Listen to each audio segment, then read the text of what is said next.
How are you all. बच्चे, हिंदी कक्षा में आपका स्वागत है। तो चलिए शुरू करते हैं आज का पाठ।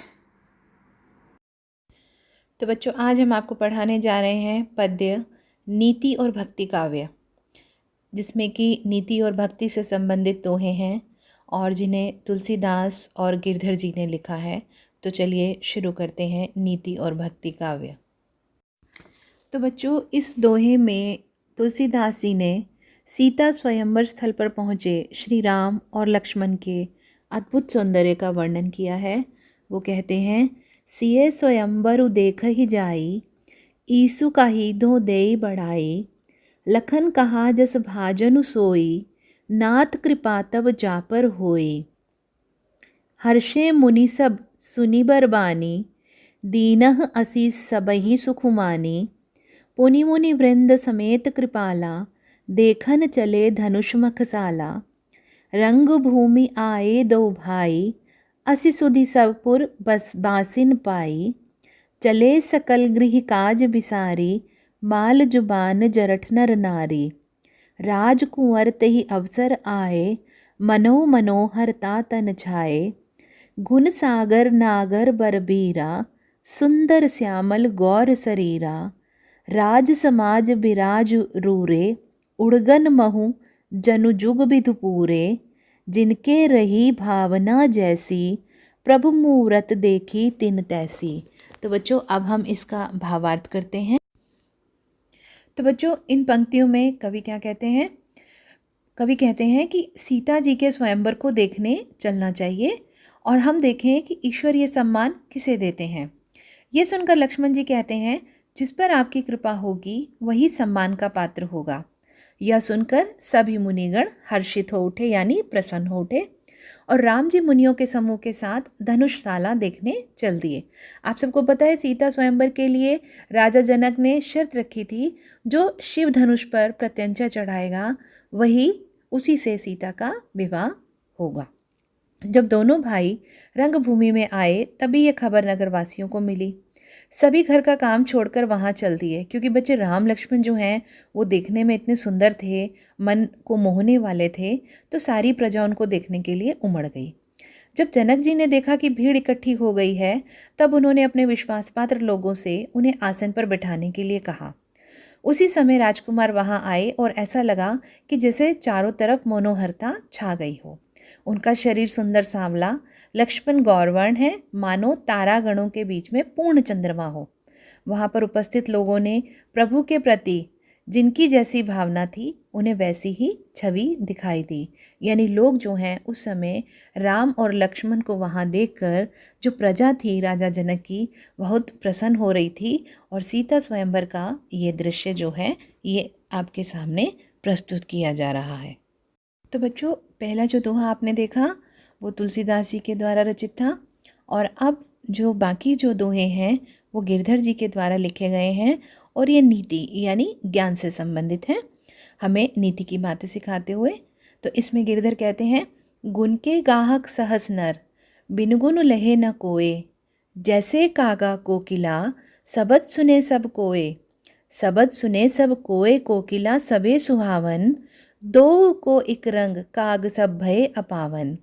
कह गिरधर कवि राय, कह गिरधर कवि राय, सुनो हो ठाकुर मन के, बिन गुण लहे न कोय, सहस नर गाहक गुण के।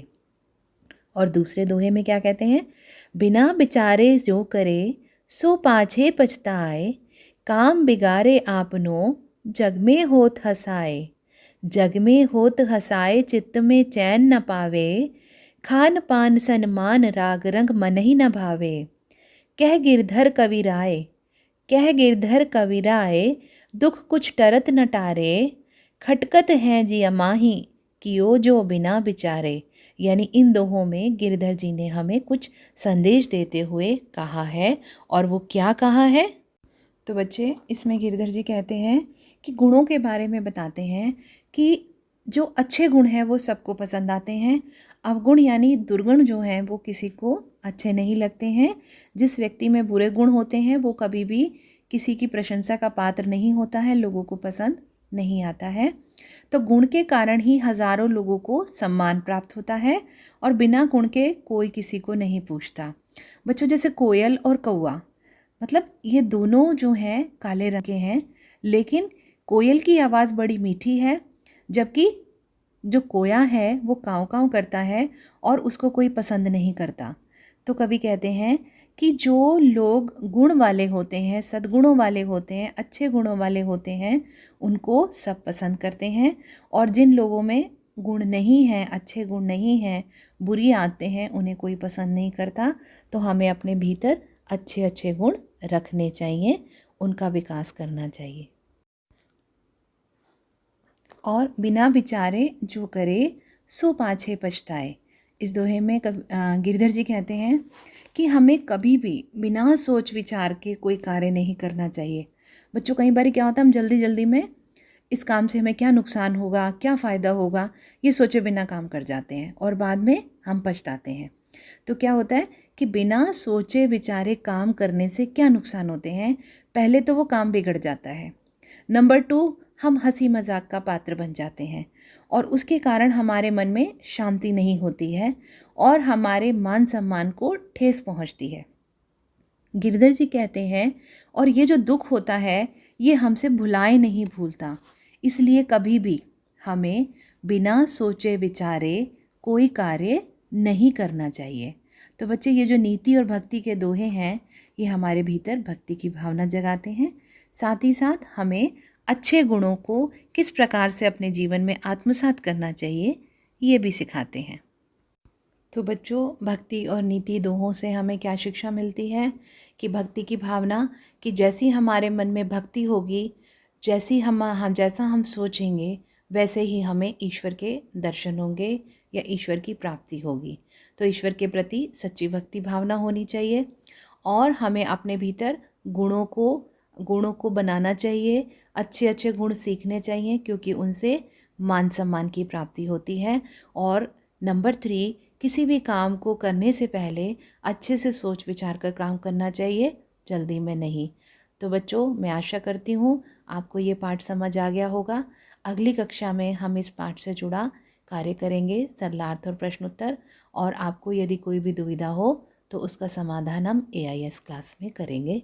आपका दिन शुभ हो। That's all for today. If you have any doubts, you can leave your queries on Google Classroom. Thank you so much, students. Have a nice day.